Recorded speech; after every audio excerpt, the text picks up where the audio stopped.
Here are a couple of specimens of a non-native oak species that is quite popular in landscaping and in wildlife plantings. This is the sawtooth oak, Quercus acutissima. These two specimens are growing on the west side of the alumni house in the front of campus at Southern Miss. Even from a distance, the general architecture of sawtooth oak gives us a clue as to its identity. You can see this is somewhat pyramidal in shape.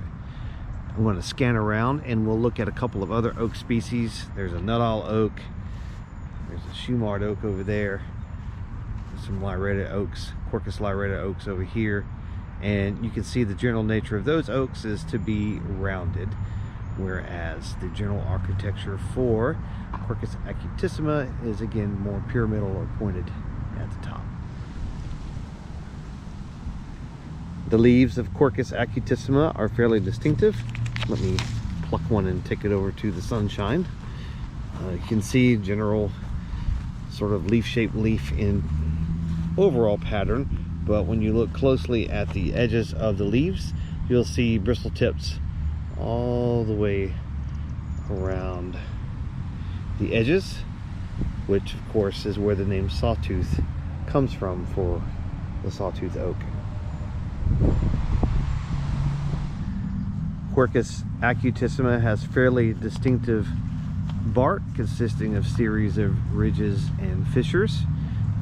The tops of the ridges are very light gray, and often at the bottom of the fissures you see a sort of a light orange or cinnamon color.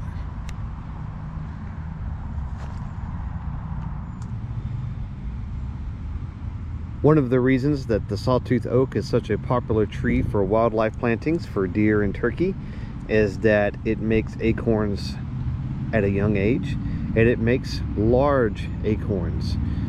And you'll see here the acorns are typically hard to find because they're so delicious to wildlife. They get eaten up pretty quickly, but the acorn caps are quite distinctive. You can see they're large and they have this sort of bristly bracts at the top of the acorn cap that are really different than anything we've seen around here as far as our native oaks go in South Mississippi.